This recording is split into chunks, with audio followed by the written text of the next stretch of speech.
现在就是根本原因，兄弟们就是谈不成啊！你看谈了这半个多月了，是吧？20天了，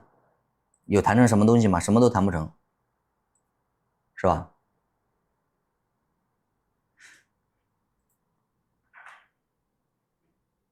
谈了快1个月了，也没啥用啊，一个用，是不是？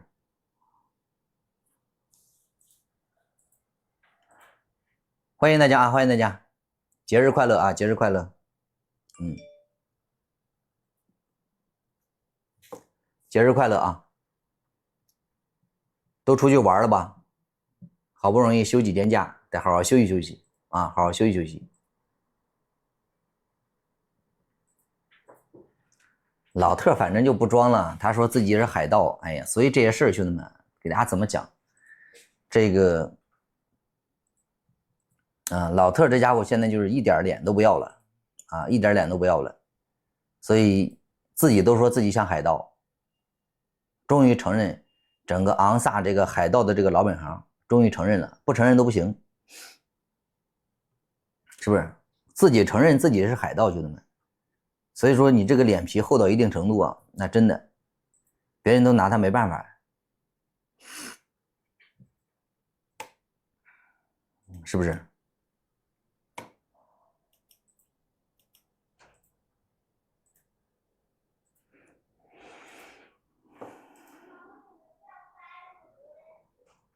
来，欢迎大家啊，欢迎大家。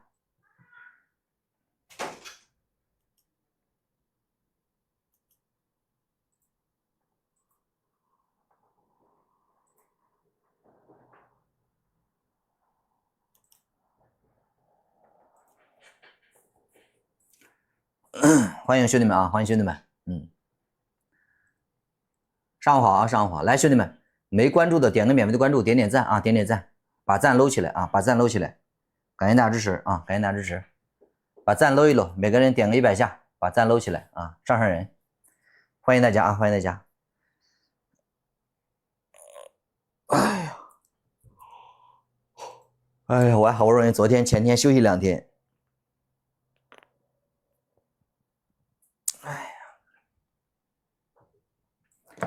哎呀，休息2天不错啊。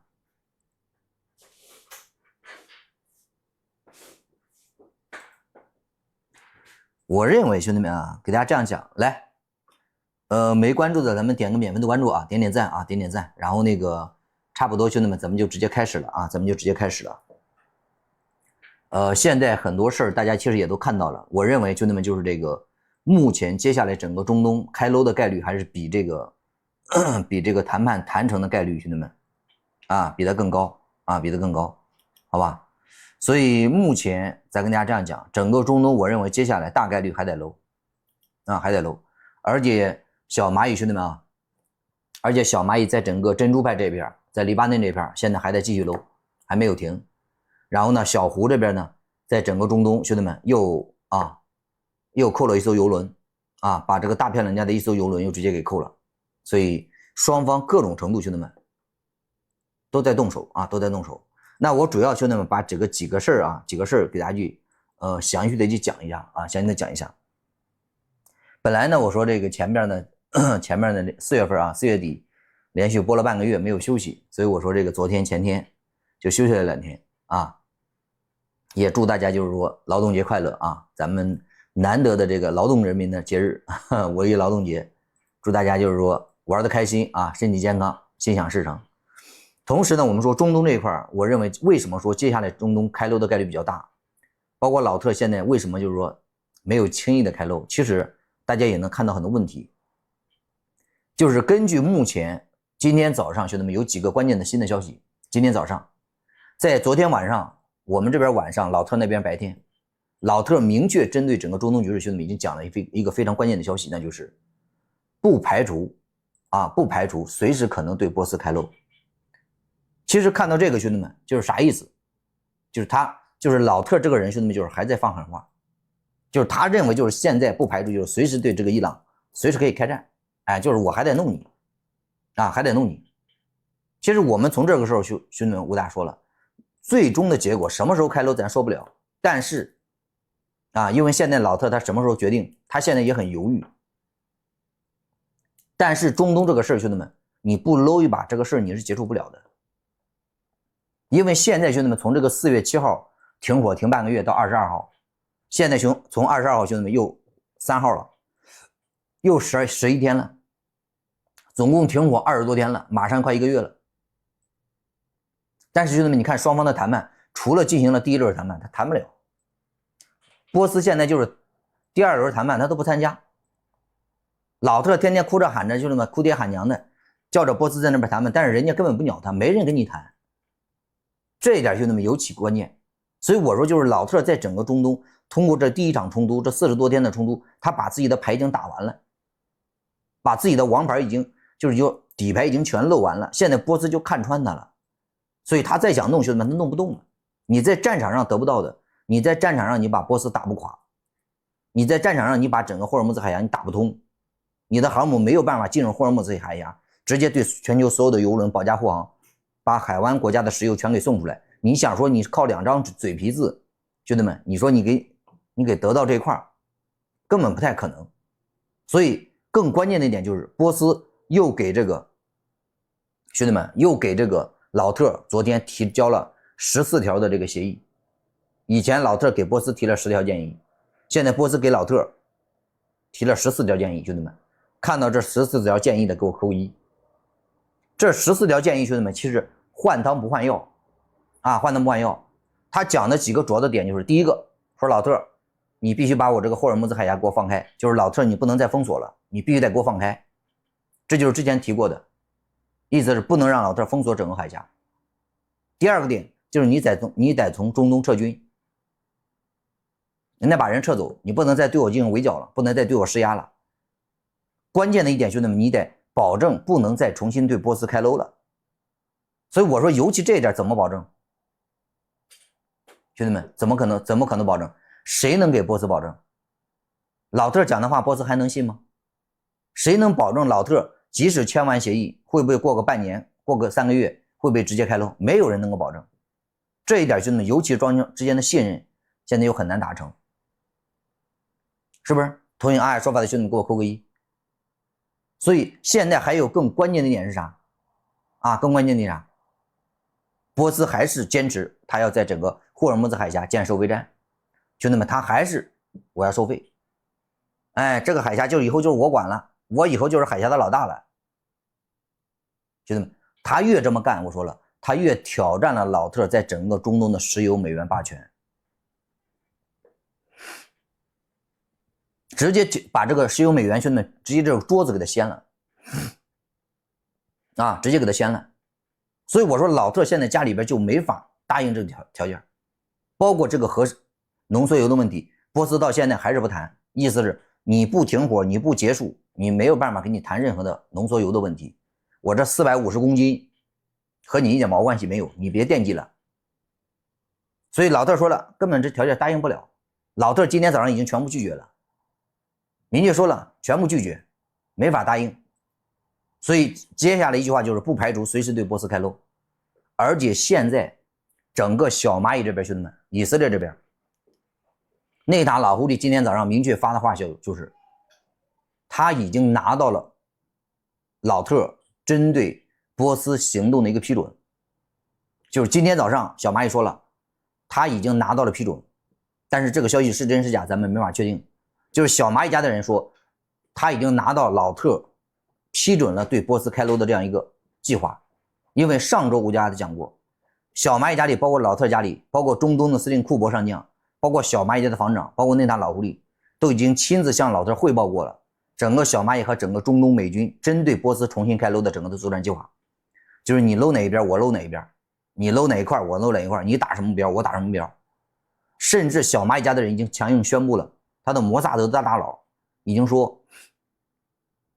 针对这个波斯家里的小哈梅，针对他的这个总司令瓦西迪，针对他这个军事顾问雷扎伊相关的这个情报渗透，兄弟们已经进入内部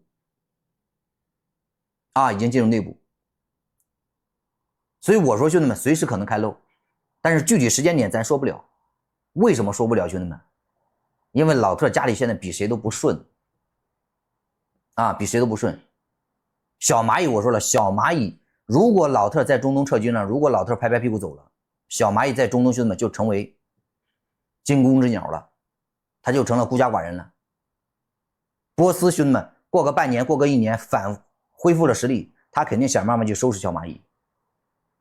小蚂蚁兄弟们就孤立无援了，所以小蚂蚁现在也要想尽一切办法去逼着老特开搂，因为大家其实尤其要关注一点，兄弟们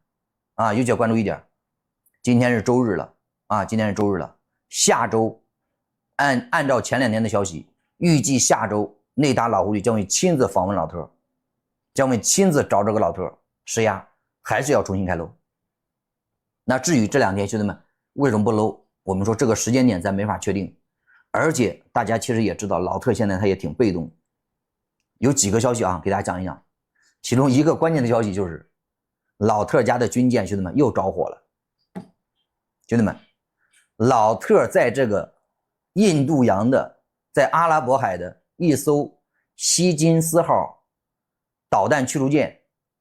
又着火了。兄弟们，看到这个消息的给我扣个1，而且把里边的线路作战指挥系统整个烧毁了。兄弟们，看到这个消息的扣个1啊，又着火了。你能想到兄弟们，你能想到吗？他又着了。大家还记得前2天兄弟们那个布什号着火，不是那个艾森豪威尔号着火的时候，我就说了，我说这个大家等一等，我说弄不好过几天啊还得着，没想到真的着了。我当时就说，我说弄不好还得着。你看兄弟们，果然就是在这个军舰兄弟们啊，阿利伯克级的。就在阿拉伯海，正处于战区，正处于战时部署，正处于战时部署，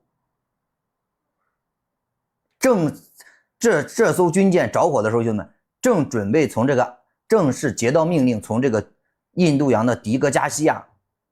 要开往整个海湾波斯湾附近，要执行战时任务，然后从迪戈加西亚进入阿拉伯海的过程中，在海上着火了。对啊，就是前2天啊，就在海上着火了，就是准备你在迪戈加西亚，就是说待了很长时间了，在维修啊、保养啊，就是歇息啊，养精蓄锐。好了，前2天就是说这个命令来了，赶紧去吧，去阿拉伯海，去这个波斯湾附近执行封锁任务，执行战任务，然后咣叽一下子，哎，火着了。而且一着，兄弟们啊，而且一着，把整个的通信线路，现在明确的就是整个的通信电路，整个的指挥系统，相关的雷达站啥的，兄弟们全给烧完了，已经部分失去了作战能力。现在的结果，兄弟们就只能回家维修了。所以兄弟们啊，来点点关注，点点赞。所以我说我前几天兄弟们这个嘴，你看。啊，我说又说准了，这里啊，兄弟们，我说具体什么原因你都不用猜了，这明确的有人故意点火，就主打一个兄弟们就不想干，我就是故意点火，我就不想干，我就不想往上上，所以你看他福特号也烧，这个也烧，那个也烧，他3天2头烧，兄弟们，他现在的节奏，兄弟们已经干到10天烧一艘，半个月烧一艘。都不到半个月，平均下来10天烧一艘。所以这些士兵兄弟们，我说大漂亮家里的这个士兵，现在不是说什么，你说老特兄弟们开搂，你说他犹不犹豫，他头不头疼？他从哪来的自信？他能从哪来的自信？从哪来的实力？兄弟们还能自己给自己烧了，就是还自己去开搂，就还能打赢？他怎么评价自己能打赢？兄弟们就在。中东司令库珀给这个老特汇报了整个中东对波斯的开搂计划之后，没2天，咣叽一下子就给烧着了。所以我给大家讲，现在你从这里兄弟们，你能看到几个重要的点。第一啥？啊，第一啥？我说了，一个是士兵厌战，不想干，打不打赢没信心，知道过去兄弟们就是送菜的。第二个更核心的点是啥？兄弟们，昂萨财团在给犹太扯后腿，兄弟们，你要看懂这一点。昂萨财团在给犹太扯后腿。我给大家说了，老特刚上任的时候，兄弟们，我就曾经讲过一句话，我说老特在他上任之后面临的一个核心的一个点是啥？他能不能指挥得动大漂亮家里的这些军方？因为这些军方兄弟们传统了这个100-200年，整个都掌握在大漂亮家里的昂萨手里，掌握在昂萨手里，兄弟们。所以我说老特作为犹太的代表，犹太可以掌握大漂亮家的股市，可以掌握整个华尔街的财团，但是他掌握不了整个大漂亮家的军方。当你进行大规模的开搂的时候，当你要进入全面战争的时候，当整个昂萨觉得你要动他的家底儿，可能要中东兄弟们大规模的开搂，你在中东要进行新的一场大规模长期战争，你甚至要掉入一场长期的这种战争泥潭，甚至是重新踏入中东的第二个帝国坟场的时候，第三个，你要把整个大漂亮昂萨的这个大本营军工，把这一块兄弟们给它废掉的时候，那肯定就有问题了。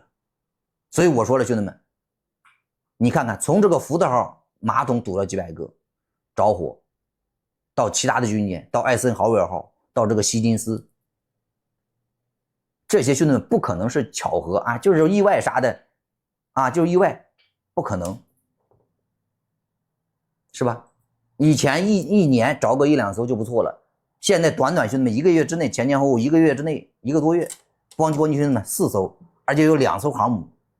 直接把那2艘航母的作战能力兄弟们给废了。航母兄弟们是整个大漂亮的核心能力啊，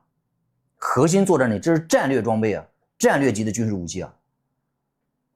1个月之内给他废了2艘啊，废了2艘。所以我说兄弟们，现在整个大漂亮的国内面临一场巨大的分裂啊，巨大的分裂，是不是？所以老特兄弟们他现在他就指挥不动，只能现在这个昂萨这边就只能自残了，就是小规模的烧一下，烧一下就拉回家了，烧回家拉回家了，是不是？所以兄弟们，犹太大家也知道，犹太也在采取动作，犹太采取的动作是啥？兄弟们，直接让老特从欧洲撤军。兄弟们，大家都看到了昨天出来的消息，老特已经宣布了，直接从小泽子家里撤军5000人。兄弟们，有没有看到这个消息的？看到这个消息扣个1。大漂亮兄弟们要正式以北约的名义从欧洲的大本营，从小泽子兄弟们直接撤兵5000人啊，撤兵5000人。整个小泽子家里，整个欧洲现在都有点慌，因为老特之前只是威胁，现在就意味直接动手了，直接给我撤走了啊，直接就撤走了。所以我说兄弟们，现在老特他面临的整个大面呢，在面临的就是这个，犹太从欧洲撤，把人力往中东调，但是昂萨从中东破坏，把人力往那欧洲往那本土调，意思是犹太就不想让大片的力量继续投入到欧洲，但是昂萨不希望他的士兵、他的军舰、他的航母在中东被人干了，所以内部的分裂极其的严重。现在，所以我说兄弟们，中东这一场，中东这一排这一把牌，兄弟们啊，这把牌老特已经输到底朝天了啊，已经输到底朝天了。但是小蚂蚁现在的特点就是可能还要拉着他孤注一掷，还要给他整一波狠的，还要拉着他干。所以波斯兄弟们，昨天晚上波斯家的军方大佬已经明确讲过了啊，已经明确讲了，随时准备和这个老特的开搂，就是他已经做好了，你要谈就谈，不答应我的小姐谈不了，要搂就搂，我已经全部准备好了。因为波斯兄弟们现在大量的得到很多什么东西，烟花炮竹、无人机、先进的肩扛式的防空系统、各种雷达、各种预警装置，兄弟们现在得到了很多啊，得到了很多。所以我给大家讲，这一把牌啊，这把牌现在只是中场休息啊，中场休息。现在我给兄弟们讲，老特你看他不管怎么传消息，老特在中东是不是已经不敢轻易的就是宣布自己已经直接撤，他已经撤不了了，他已经走不了了。很多人兄弟们，尤其是中东有几个消息，兄弟们给大家讲一下啊。波斯加里过去这几天兄弟们又抓了，加起来3天里边，过去3天里边抓了500-600号人，每天都抓到100-200个，啊，每天搂了100-200个，公开处决的每天公开处决10几个。因为现在老特我给大家讲了，老特和小蚂蚁现在还存在一个致命的问题，关键的问题，兄弟们知道啥？他到现在掌握不了，他没有掌握到这个小哈梅的这个位置，他到现在没有掌握到小哈梅的具体位置信息。他想搂他，他想要钻地弹，他想把他斩了，想把他废了，他现在找不着人啊，他现在找不着人。所以现在兄弟们跟大家讲，小蚂蚁和老特他都很头疼啊。而且他现在如果上地面人员，波斯兄弟们已经全部武装，已经全准备好了。来，兄弟们啊，没关注的点个免费的关注，点点赞。而且兄弟们，我跟大家说，我不知道老特这家伙是不是看到啊，是不是看我直播了，兄弟们？老特这老小子昨天兄弟们都破罐子破摔了。你知道老特兄弟们昨天啊，老特昨天P 了很多图，这2天P 了很多图，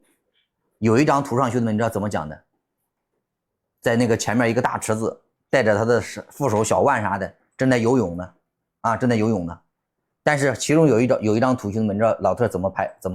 P 的啊？手里拿着一把牌，不知道兄弟们有没有看到啊？老特P 了一张图，手里拿着一把牌，说他手里的牌还有很多啊，因为我天天说他手里没牌了，他现在天天P 了一张照片，手里拿着一把牌啊，说我手里牌很多，是吧？很多人应该看到了，因为现在全球都在传老特手里没牌了，所以他说我牌很多，我有很多好牌我还没出呢，很多王炸啊，很多王炸。这老小子天天就嘚瑟，哎，5-6张，是不是？他有点兄弟们心态上啊，老特这家伙从心态上兄弟们他有点受不了了。然后很多人都说他有点疯了，兄弟们，你知道为什么说他疯了？大漂亮内部的小万，那个卢比什么奥都气疯了，说老特你是不是疯了？共和那一派兄弟们很多议员都说老特你是不是疯了？咋弄的兄弟们？老特主动承认他整个大漂亮就是一个海盗啊，就是个海盗。把这个门可以开一下，让你打开，主动承认自己海盗，兄弟们。老特在昨天明确说了，他现在他说他扣押了波斯的船，就像海盗一样。他说大漂亮其实就是海盗，白白的从波斯家里得到人家的石油，得到人家的资源。兄弟们，看到这个消息的给我扣个1，是不是？自己承认自己，兄弟们啊，自己承认自己就是海盗，有视频有图片啊，而且说这当这个海盗兄弟们挺挣钱啊，挺挣钱，挺嘚瑟。我们说真的兄弟们，不以为耻，反以为荣啊，反以为荣。来兄弟们啊，没关注的点个免费关注，点点赞。所以我给大家讲，你从这里边你看到你觉得是什么？兄弟们，很多人说了，哎呦，很多人还觉得挺嘚瑟啊，说老特就是挺光棍的，说什么话就什么话。兄弟们，我跟你讲，这越发的证明老特兄弟们啊，手里没牌了，破罐子破摔了，甚至都有点神志不清了，脑子都有点混乱了。兄弟们，你能理解我这意思吗？有点混乱了。我咋说了？作为一个大国的这个大佬，干成这样的事，说这样的话，一点信用不要了，一点脸面不要了啊，一点脸皮不要了。这个事儿兄弟们就是这样，好吧，就这样。而且更核心的点，兄弟们，我跟大家讲，整个中东大家都知道，现在包括阿某酋，兄弟们，阿联酋你知道现在发生了什么事儿？兄弟们，阿联酋弄不好，兄弟们，他家里啊，他要解体了啊，解体了，就是因为整个中东这件事。阿联酋兄弟们阿某酋目前传出的消息，兄弟们啥你知道吗？阿某酋本来就是6-7个酋长国连在一块儿组建的一个联盟，现在他从整个欧佩克退出来了啊，整个退出来了。现在内部的有几个酋长国兄弟们明确表示了不满，对整个阿某球在整个中东冲突里遭到了这么大的损失，包括目前的应对不满，整个的经济陷入到困境，石油卖不出去，能源卖不出去，说不定兄弟们啊要闹解体了啊，要闹解体了。我给大家讲，因为现在它里边很多人啊，它里边很多人，一方面有一方人亲美亲小蚂蚁，另外一方面已经不愿意跟着小蚂蚁，不愿意跟着老特混了。就是因为啥？现在整个中东兄弟们，我说了，已经换物业了啊，已经换物业了，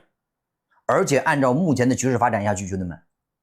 整个中东重新开漏的概率挺高，谈成的概率挺低，所以很多阿某球兄弟们家里边的几个酋长国、几个王爷兄弟们已经说了，如果再打怎么办？因为波斯兄弟们，你看啊，阿某球他退出了欧佩克之后，他天天就讲。他说他要增产石油，增产天然气，要往外运，经过阿曼湾各种运。但是兄弟们，波斯已经说了，说你别阿某球，你别给我嘚瑟，反正接下来如果开搂，如果从阿联酋你家的基地再次向波斯家里发射导弹、发射无人机，他说你是我的重点打击对象，我就重点收拾你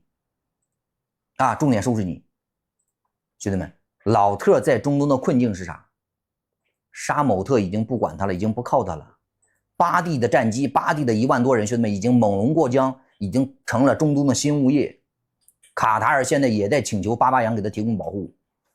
其他国家兄弟们自身难保。谁都知道，兄弟们，老特在中东，我说现在一个中东的这个保安，中东的物业，兄弟们正在逐步的完成交接。你没发现吗，兄弟们，已经逐步的完成交接了。巴蒂直接出手，已经接管了一部分，整个霍尔木兹海峡，整个中东的石油咽喉要道直接被波斯强硬接管。现在老特想把人家手里重新拿回来，拿不出来，只剩一下阿联酋这些边角料还在这边嘚瑟，还想靠着老特和小蚂蚁。但是谁都知道，老特和小蚂蚁在整个中东的实力，兄弟们盖不住了。所以兄弟们，你看还没开干呢，自己的军舰兄弟们先着火了，整个的电信线路、指挥系统兄弟们全烧完了。直接掉头，兄弟们直接回家了，啊，直接回家了。你说就这样的同伙，兄弟们就这样的这个保镖，你谁能相信呢？你正在走镖呢，你这镖局拉着满车的黄金，拉着满车的货物正在走镖呢，那边说有山大王来了，人家刚喊了一嗓子，啊，此路是我开，此树是我栽，要想留此过，留下买路财。结果你的镖局说，哎呦不行，我拉肚子，我得赶紧回家了。你说你怎么玩？啊，你说你怎么玩？所以我说整个中东兄弟们，为什么我说整个的5月份啊，整个的5月份这个变局啊，兄弟们，尤其是中东的这个变局，有很多可能的事儿，兄弟们，可能要发生啊，这些事儿都有可能发生。我跟你讲，就是老特他的实力，兄弟在中东，他不管再标榜自己是不是强盗，现在不管他自己在 P 图说什么自己手里有多少牌，我告诉他。老特现在的手里的牌就是3、4、5、6，没有7，4张单牌，4张单牌至少得有4个王炸才能把这4张单牌送出去。但是现在他手里1个王炸都没了，啊，1个王炸都没了。所以兄弟们，他想玩这个棋，我跟大家说了，这牌局已经是必输的一个结局，啊，已经是必输的一个结局。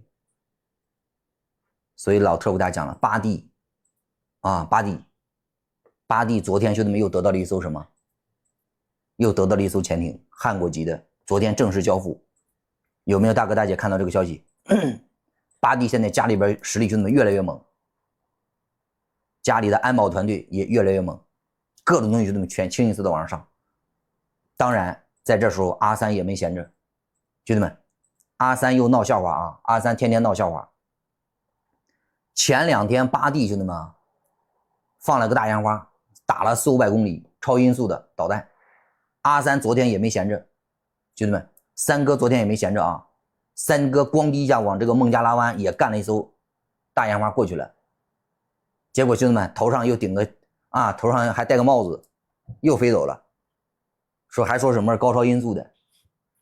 啊，不知道大哥大姐有没有看到这消息？结果飞完找不着了，兄弟们啊，飞出去了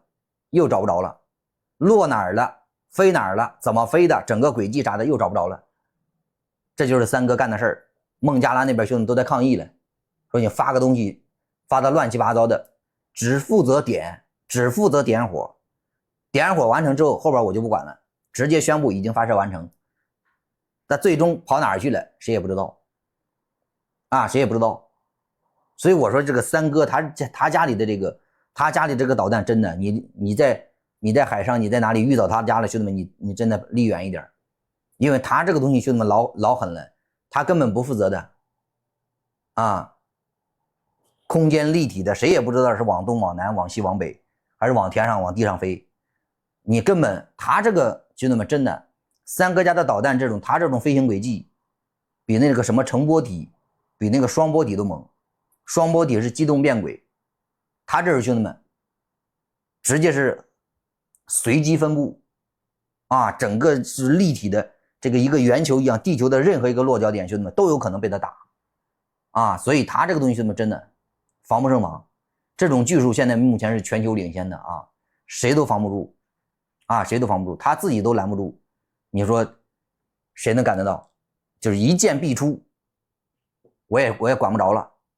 啊，啥都不负责了，只管打不管收，啊，随机变轨，就是搂人于无形之中，这种兄弟们最狠了啊，最狠了。所以兄弟们，三哥天天闹笑话，但是说归说，闹归闹，兄弟们啊，来，没关注的点个免费的关注，点点赞啊，点点赞。三哥家昨天还是干了几件事，巴蒂家兄弟们现在面临一场麻烦。三哥家往这个克什米尔，往这个边境地带再次增援了大批的这个装甲兵、坦克装甲兵，啊，至少有5、6千人，还有一批的这个导弹部队，啊，又增援到那边去了。所以目前双边的形势，兄弟们跟他讲，这是明确又去牵制这个巴蒂去了，啊，牵制这个巴蒂。所以整个中东这边，兄弟们跟大家讲了，啊，整个中东这边现在形势还是非常紧张。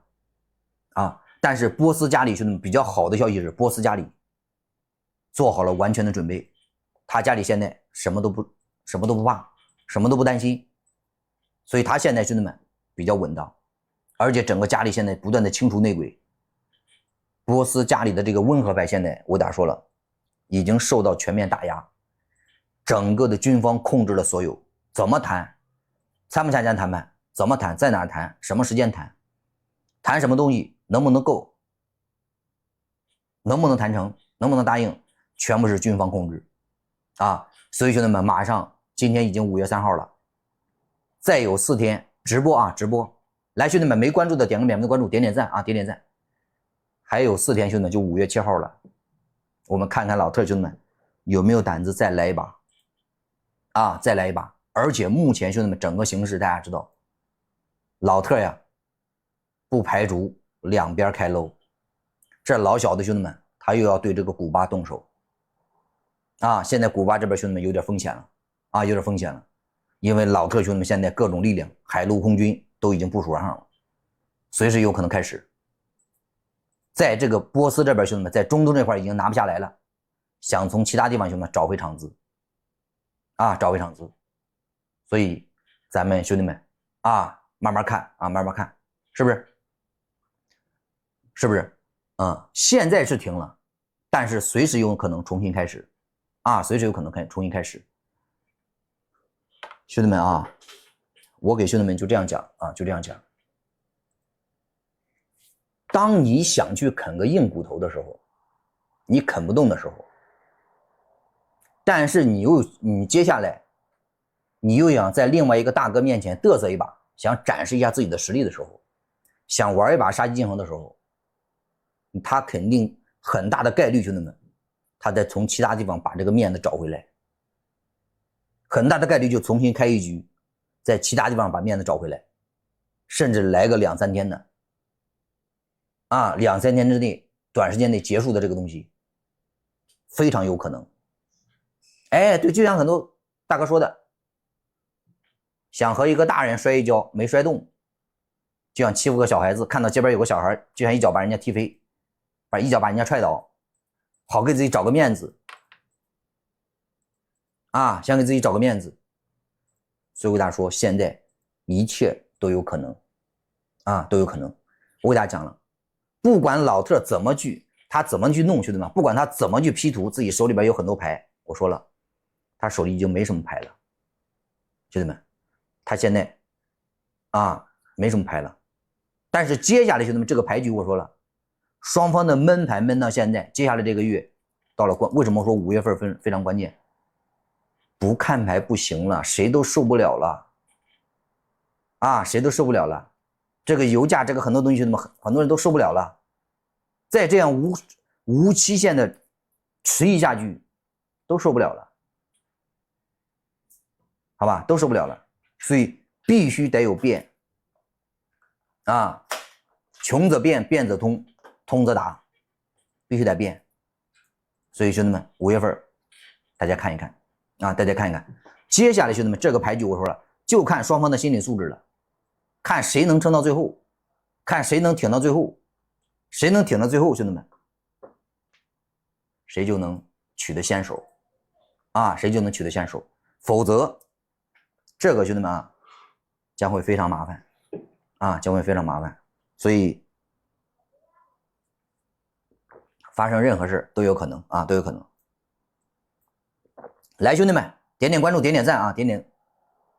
关注，点点赞。现在虽然没打牌，这个牌暂时停了，但是双方手里的牌都在拿着。都在码牌，都在评算，都在寻思怎么去打这个牌，所以接下来最终这个牌一定会打，只不过用什么方式打出来，大家好好看看。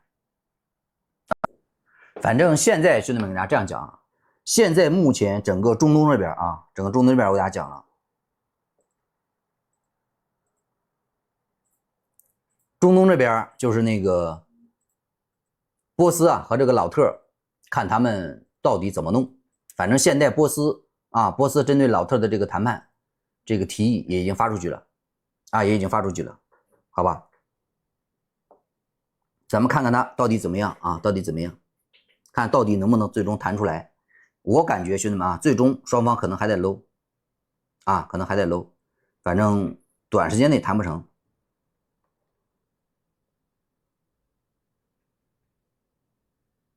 好吧？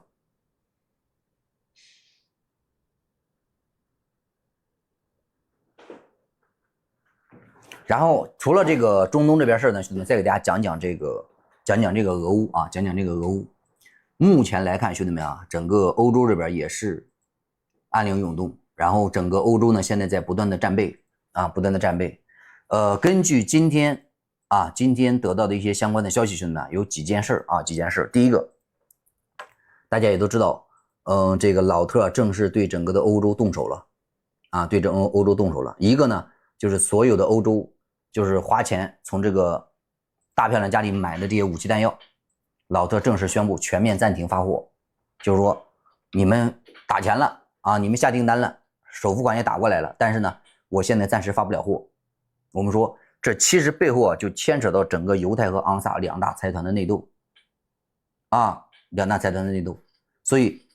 这一件事再次证明，就是老特他家里现在他所谓的那个洛克希德马丁，所谓的雷神，他所有的这些军工组织，他的整个的军工产能，兄弟们现在根本跟不上趟，就不够用了。所以他一个是稀土，另外一个是整个的供应链整个的断了。因为我们说整个全球在过去10几20年慢慢形成现在全球的一个产业格局，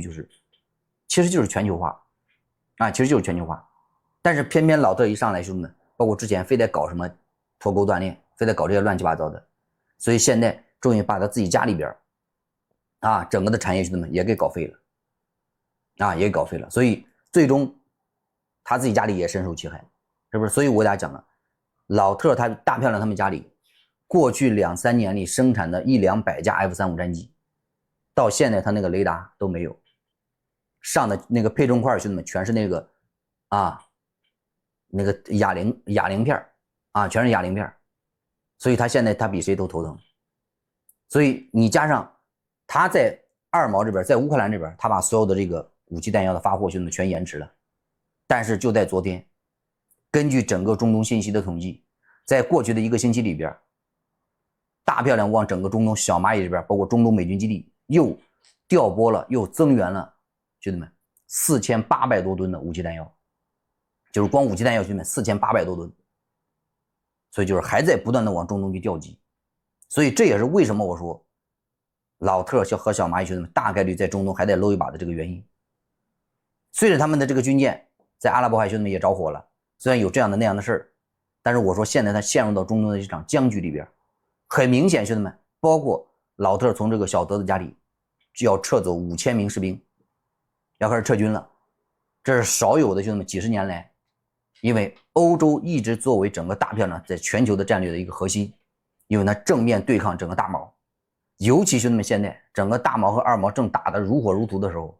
双方兄弟们从22年到现在已经干到第5年了，但是老特不但把武器装备全停了，还把5000人从小德子家里整个欧洲的这个核心大本营又撤走了，又撤走了。所以我说这就是给整个昂萨釜底抽薪，这背后兄弟们一定是整个犹太的安排，因为老特能当上这个董事长，靠的就是整个犹太的支持，所以他现在兄弟们就是开始在欧洲这边找事儿开始从欧洲这边找事儿。所以我说整个欧洲现在，但是呢小德子家嘴也挺硬，小德子家的总经理兄弟们亲自给老特昨天打电话，希望能不能不撤，但是还是被拒绝了明确拒绝。因为我跟大家讲了，这基本上就印证了安海说那句话，老特曾经称霸全球的这个11艘航母，那么多战机，所谓的5代机 F-35、F-22这那的，他在全球只能在一个地方开漏，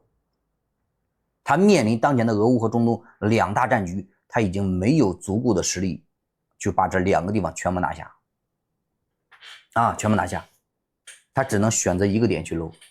所以我说老特不管他再怎么去批这个图，他手里的牌没多少了，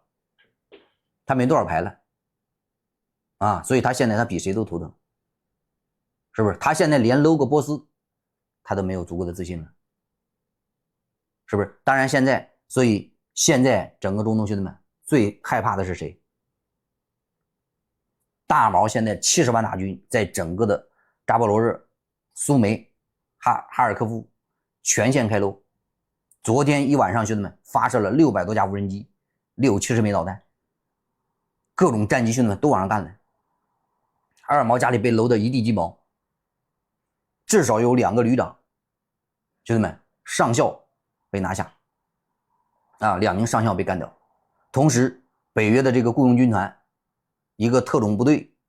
100多号人兄弟们整个昨天被大毛在前线直接给端了，整个被大俄就是找到他的指挥中心了，里边有很多的情报的特工兄弟们全给漏废了，2枚伊斯坎德尔下去，2个地下室兄弟们，上面3层楼，地下有2层，全给埋里边了，伤亡惨重。所以二毛现在小泽连比谁都头疼比谁都头疼。二毛已经开始兄弟们他已经开始在自己乌克兰家里开始再次大规模的征兵，但是现在已经征不到人了，他已经开始征召什么人了已经开始裁撤原先的征兵办，就是原先征兵办的人，现在有一部分要派上前线了。我们说这个征兵站前面4年兄弟们挺狂，见着男的就抓，见着男的就搂，跑到人家家里见着男的就给他弄走了。现在兄弟们出来混，我们说早晚都要还的，终于轮到自己了。所以现在从这个乌克兰家里跑到罗马尼亚，跑到波兰，跑到白俄，很多地方的这个偷渡游泳，很多在河边那个游泳游过去游过去，很多人塞红包跑出去，兄弟们跑出去的人的这个价格从前2年的5000美元现在已经涨到了12000了，12000美元才能跑出去。但是很多人卖家卖房卖地卖车也得攒着12000，因为不攒的话小命都没了。因为现在他们的人二毛家的人基本上征兵办抓到在前面有说培训1个星期，有说培训2个星期，基本上兄弟们就得上前线了，基本上都是炮灰了都是炮灰了。欧洲那很多人说欧洲要不要上，我认为欧洲会逐步的往上走，逐步的往上上。我说了，欧洲现在面临的兄弟们一个核心的问题是啥？兄弟们，他不会允许乌克兰失败，他也没办法让乌克兰失败。一旦失败，兄弟们，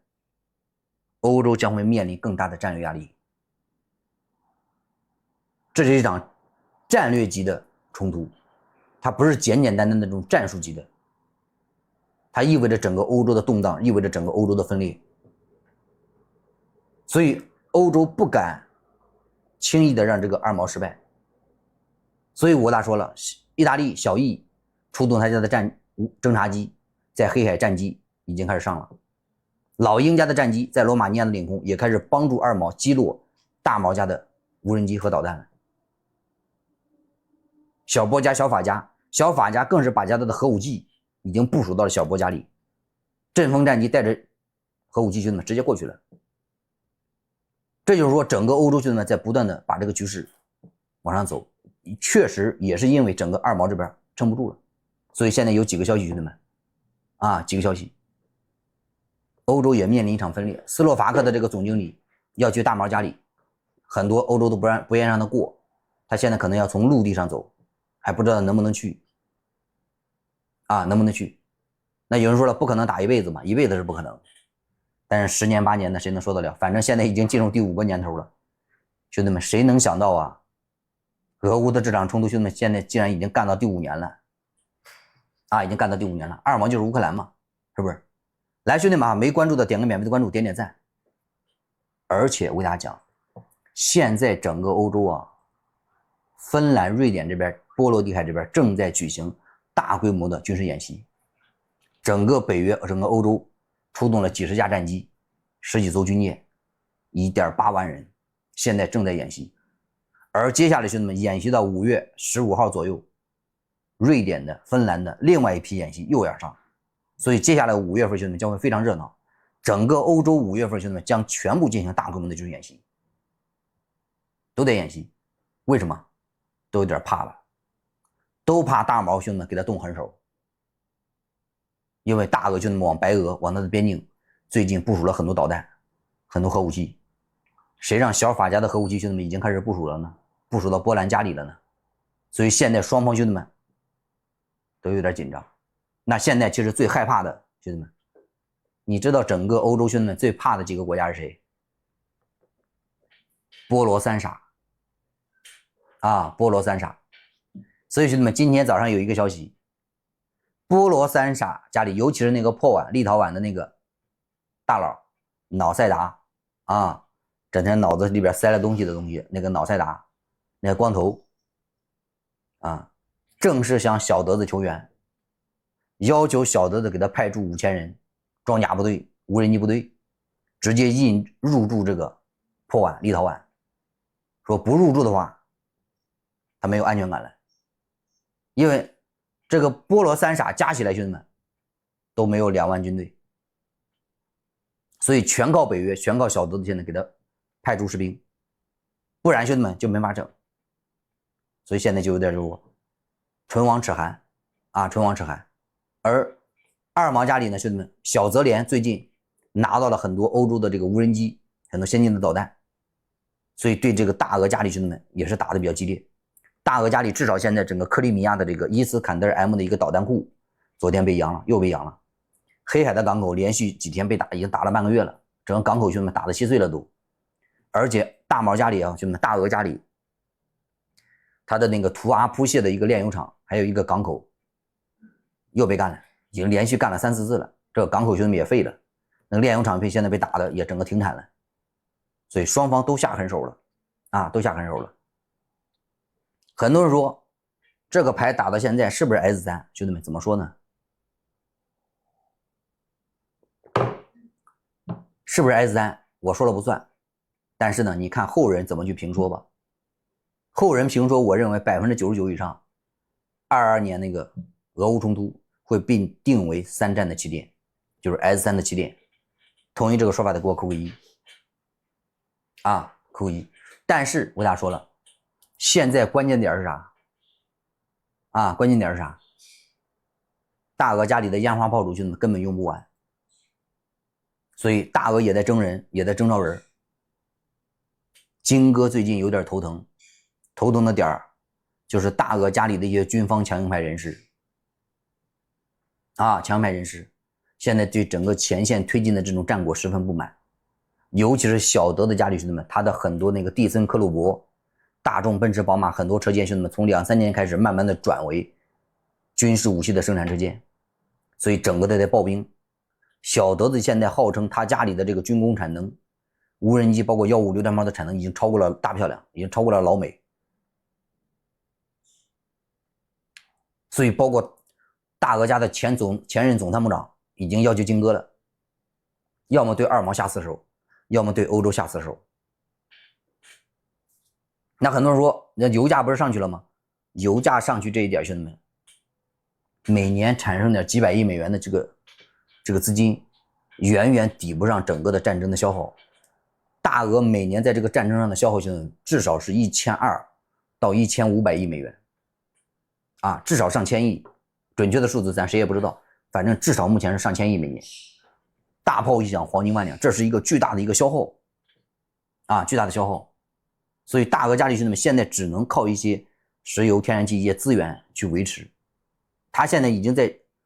兄弟们，其实你看到现在啊，你没明白吗？整个欧洲和大毛都想结束，但是又结束不了。而且他在整个全球的这种科技工业的这种竞争里边已经失败了，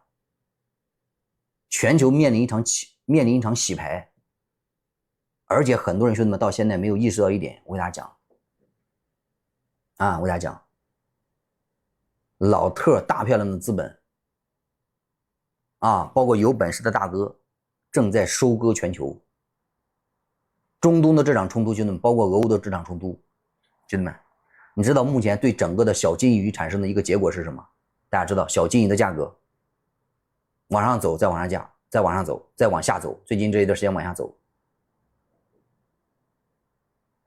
有很多，尤其是中东的这个能源危机，给全球造成的一种困境是啥？兄弟们，很多国家卖小金鱼去买石油，所以有卖就有买，谁在这个时候还有那个闲钱，还有那个实力，大肆的在全球收小金鱼，想想你就知道，啊，想想你就知道，大漂亮在大肆的收，其他大哥也在大肆的收。没本事的家底撑不住的，只能拿黄金往里边填，用黄金换能源。所以包括小波，包括大俄，包括其他国家都在卖黄金，全球的小国家兄弟们中小国家都在卖。这也是一种，我说了，中东的这场冲突已经变成了一场军事加能源加金融的一场战略级的博弈。有的人赚得盆满钵满，有的人连家底都掏干了，啊，连家底都掏干了。所以小金鱼这个事儿我给大家讲了，大漂亮在大肆的收这些东西，因为原先很多国家从大漂亮家里把他们的黄金储备兄弟们都挪走了，啊，都弄走了，现在就重新洗牌，啊，重新洗牌。兄弟们，不是大毛不靠谱，啊，不是大毛不靠谱，大毛现在没办法。是吧？他现在没办法，黄金这个事儿，兄弟们，整的很多国家现在都没办法，没牌了。说到底，兄弟们，为什么我说接下来5月份，兄弟们，黑天鹅事件，包括很多不可预测的事发生的概率极高，主要的点就是这个能源冲突，兄弟们，整个中东的这个能源危机，有一些国家一旦撑不住，就得铤而走险了，就得玩了，啊，就得玩了。所以我说。全球的这个牌桌上，能坐在牌桌上能稳稳当当在这里，哎，心平气和的在打这个牌的没几个，其他人更多的是随波逐流，被卷进来，啊，被卷进来，好吧？那个正去那边没法讲啊，没法讲。那个亨瑞，你也别问了，那个没法讲，讲了就给我搂走了，好吧？咱就讲讲这个俄乌，讲讲中东，啊，讲讲中东。所以我给大家讲。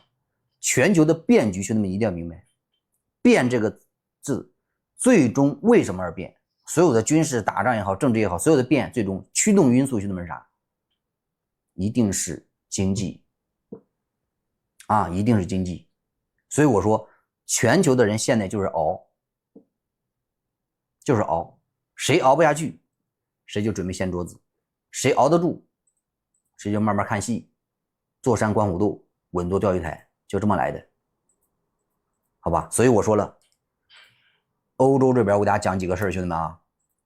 欧洲这几个点，一个小德子家在大量的刨冰，小德子家正在大量的征兵，以及他的这个军工，他的这个蒂森克虏伯，包括这个宝马奔驰大众相关的工厂兄弟们全面改建，他的无人机包括这个导弹156榴弹炮的产能在急剧的拉升，然后那个小法包括老鹰兄弟们也在拉升，也在拉升。但是呢，老鹰现在一个困境就是老鹰这个全球的供应链更矬，它根本现在就是拉不上去，拉不上去。小法家呢，现在小法和小德他们俩在互相在争抢整个的这个拉拢小弟儿。小法想拉拢这个小波兰，小德子也想拉拢他，甚至小法还要拉拢这个芬兰，芬兰也要谋求在自己家里搞这个核武器。所以整个中东兄弟们就有点乱中东俄乌现在都有点乱，不单单是中东乱了，欧洲也乱了，就是各个家里兄弟们现在就是没有安全感了，尤其波罗三傻。现在整个大俄家里兄弟们我给大家讲了，大俄家里的一些军方大佬现在要求就是直接派出5万人把整个波罗三傻给我扫了整个波罗三傻给扫了。我说了，老特兄弟们我给大家讲了，老特从小德子家里撤兵5000人，停止向整个欧洲供应武器弹药，这对整个全球局势将会产生深远的影响。这个影响兄弟们我家说了，中东这场战局弄不好会连累着大票呢在全球的各大战局全面失败。其实最终的结果是肯定是失败的。我家说了，老特这一把牌打得非常稀碎，他在中东是确实兄弟们现在就是拉了一场大的。他在中东兄弟们在他的各大对手里边挑了一个最弱的波斯动手，但是没想到竟然掉进去了，他打不赢。我家说了，大俄现在比以往更有信心，其他人比以往也更有信心。老特在连波斯都拿不下，他在全球其他地方兄弟横不了了横不了了。所以他在欧洲，我大家说了，犹太鼓动老特从欧洲撤军，昂萨开始在中东航母军舰上放火，本质上兄弟们就是整个大票上一部昂萨犹太两大财团的内乱内斗已经公开化了，全球都看得明白，是不是？更关键的是就是他不管在哪个地方开漏，他的实力拿不下来。我说了，老特即使再调个10万20万人拿不下波斯了，所以这场失败是注定的。那没有大票的支持，即使有，大俄在整个欧洲方向就一个点，就2个字，不输不输。所以其他方向兄弟们你都不用讲，最终的结局已经注定已经注定。所以为什么老特兄弟们现在比较头疼，都主动说自己是海盗了。我觉得老特最近兄弟们都有点老年痴呆了，他脑子最近有点不够用了不够用了，他就是实力不够了。兄弟们你现在没发现吗？战争挑起来非常容易，但是结束了非常难。老特在他家里兄弟们我给大家讲了老特在他家里经济上包括股市上还想往上飞，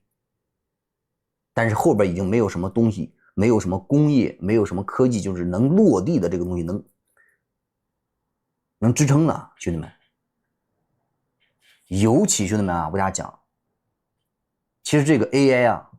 兄弟们你没有意识到吗？这个 AI 人工智能大漂亮兄弟们在整个 AI 上基本上已经失败了。为什么？就因为他家没有电，就因为他家没有一个完整的生态可以落地，没有落地。兄弟们你没发现吗？虽然我们的整个 AI 的人工智能整个大模型没有超越老美，没有超越大漂亮，可能只是刚刚赶上的，或者是和它还有点差距，但是我们国内的这个市场兄弟们你没发现吗？它落地落得非常快。因为啥？因为它不缺电，而且咱们国家的这个大模型的数量兄弟们已经达到1000多个了，就是大大小小干了1000多个干了1000多个。大漂亮那边数来数去兄弟们就那几个，而且迟迟落不了地。咱们这边迭代的速度兄弟们现在就是非常快，咣叽的天天迭代，没啥事过个半个月1个月一个 4.0 出来了，再过3个月那么5.0干上来了。而且什么千问豆包各种模型兄弟们像天天天女散花一样，咣叽咣叽往外漏啊，咣叽往外漏，是不是？很多人说了，还看这个七姐妹的财报呢，你看他那个财报你就不用看了啊，你就不用看了。OpenAI 大家都知道，上周刚刚爆雷 ，OpenAI 原来吹的牛，原来要达到啊，整个的要称霸整个 AI 界的 OpenAI 的那个财报，它根本就没有达标啊，都没有达标。它那个东西我给大家说了，它现在已经是落于浮萍之上了，是一个虚的啊，是一个虚的。你还看它的财报，你看它能不能落得地？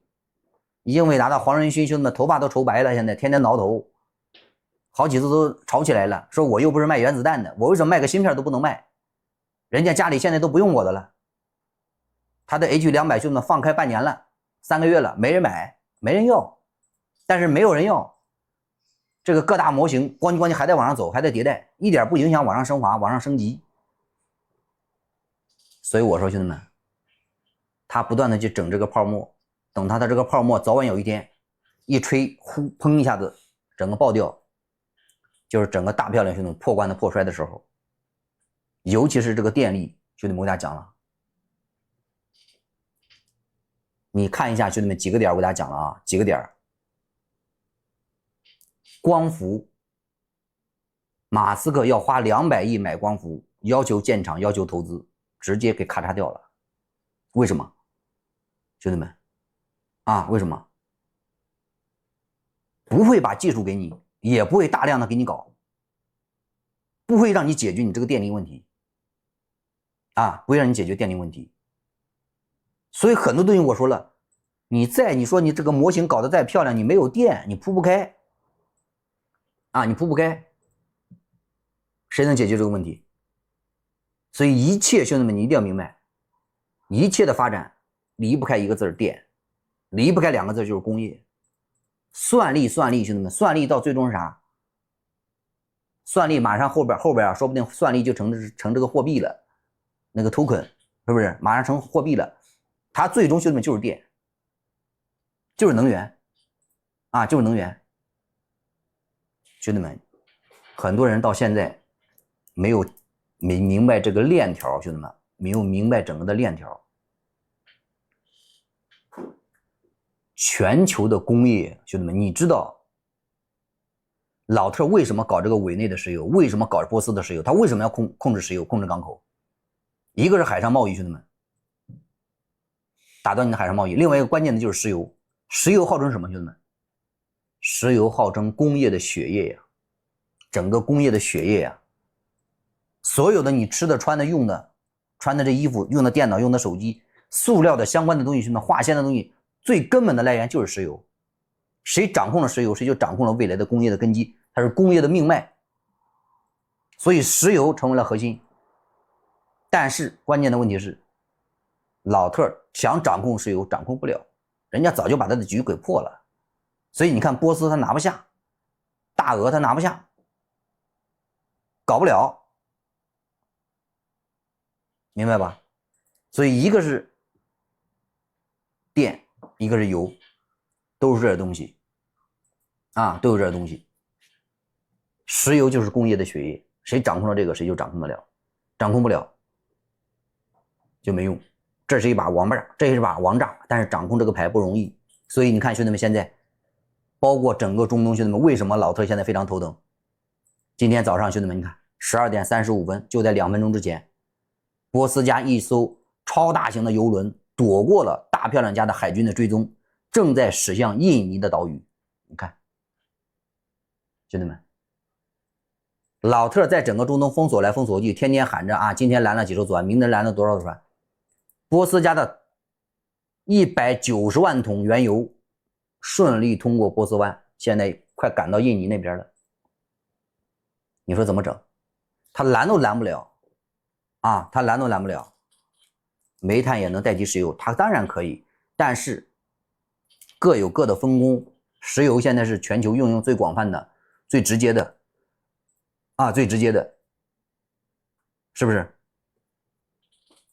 老特现在整个封锁那边根本封锁不住。巴铁兄弟们，我给大家讲了，老特现在把巴铁恨得牙痒痒，终于发现了，为什么？我给大家讲了吗？巴铁的港口直接派船去波斯那边港口装船，装完之后，兄弟们在巴铁这边再换个船，继续往其他地方运。陆地上兄弟们十几条通道，什么铁路、公路，3000个集装箱，兄弟们运了3000个集装箱运到波斯加里去了，里边到底运的啥谁也不知道，反正就是3000多个已经运过去了。陆地走廊兄弟们全面打通。巴蒂为了干这个事儿，为了做这个中介，专门把自己家的法律都改了，允许第三方国家往波斯加里运，什么东西都可以运。你看看兄弟们怎么弄啊？怎么弄？而且很多人说这个煤炭呀、石油啊，我跟你讲，你再过个10年啊，石油都被秒掉了，煤炭都被秒掉了。为什么？看看咱们的合肥，看看咱们上海的那个托卡马克之环，看看咱们那个核聚变嘛，兄弟们，这个东西搞通了，那兄弟们那就是一劳永逸。那这个电力兄弟们，那真的是给它干成白菜价，而且是直接垄断啊，而且是直接垄断。能源这一块，托卡马克之环，西方国家兄弟们光搞理论研究，研究了多少年了？研究了几百年了。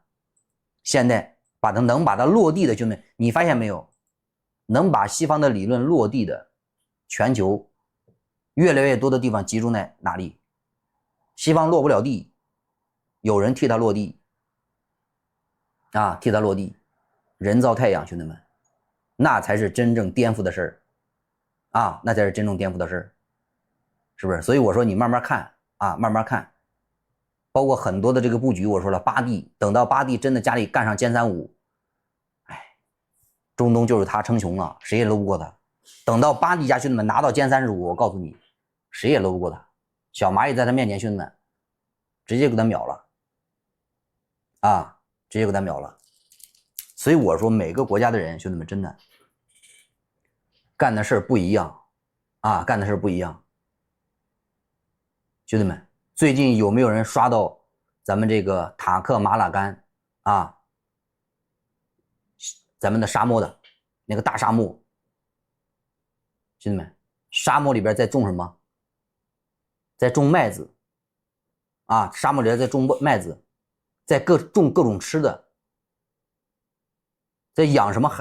在养什么海鲜啊？养什么海鲜？前2天又刷到这个，对，塔克拉玛干又刷到干什么？大量的这个推土机，光着兄弟们在那推的啊，改天换地，养三文鱼，改天换地。全球几千年的历史，兄弟们，上万年的人类历史，数来数去能在沙漠里边这么干的，兄弟们，你在全球你找得到其他的地方吗？你能找得到吗？你找不了啊，你找不了。所以我说，兄弟们，这双方的层次，兄弟们，你发现双方的层次完全不是一个层次。西方和我们相比，兄弟，现在完全不是一个层次。你看很多新疆的老铁都说了，新疆现在养螃蟹、蓝莓比云南的都便宜，是不是？新疆的店现在就相当于白送，非常便宜，是不是？包括天山的那个隧道，兄弟们，天山隧道打了10几年吧，咣叽兄弟们给它干通了，全球谁敢在那个地方干这样的事儿？那盾构机，兄弟们，盾构机你可以往左打，可以往右打，可以往东打，可以往西打。你见过在天山隧道里边挖隧道，兄弟们，盾构机从地下往天上打的吗？打个直筒出来，把盾构机兄弟们往天上打，全球都没有见过这样的用法。但是咱们这么用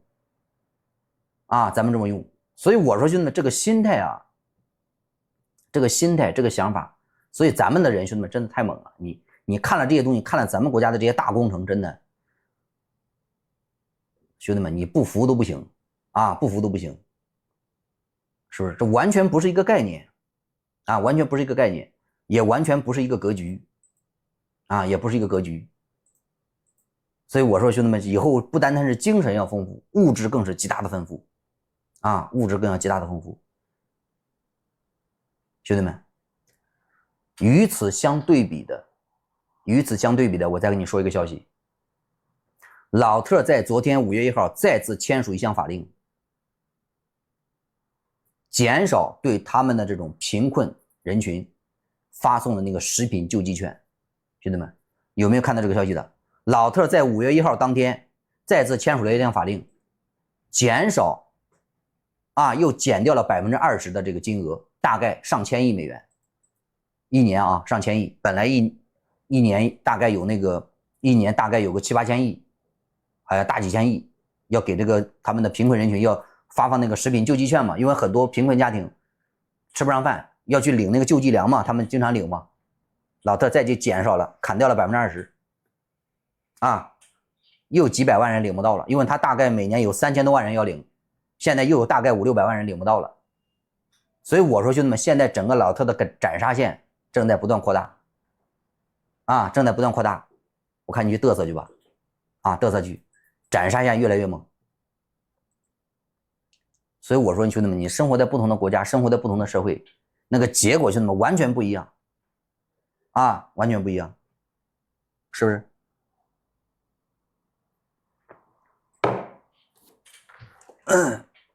好吧，兄弟们。所以有些事儿我给大家讲了有些事儿真的真的，有些事儿真的挺不错真的挺不错，而且这些事儿真的挺好玩，你多了解了解，兄弟们，你发现这个事儿越来越好玩越来越好玩，你不服都不行不服都不行，是不是？所以这个牌说来说去，兄弟们，我给大家讲了，目前这个牌局已经来到了核心时候了已经来到了核心时候了，就看5月份接下来这个牌怎么出了还有没有胆子打王炸，还是磨磨唧唧的继续互相打嘴炮，你说两句我说两句，继续吵继续闹。反正我说了，你在其他地方通过实际手段拿不到的结果，你在这个牌桌上你光上下2张皮1张1合，你想拿到，兄弟们，那是不太可能的那是不太可能的，好吧？兄弟们理解这一点就行。他后边还不到时间5月中旬5月中旬，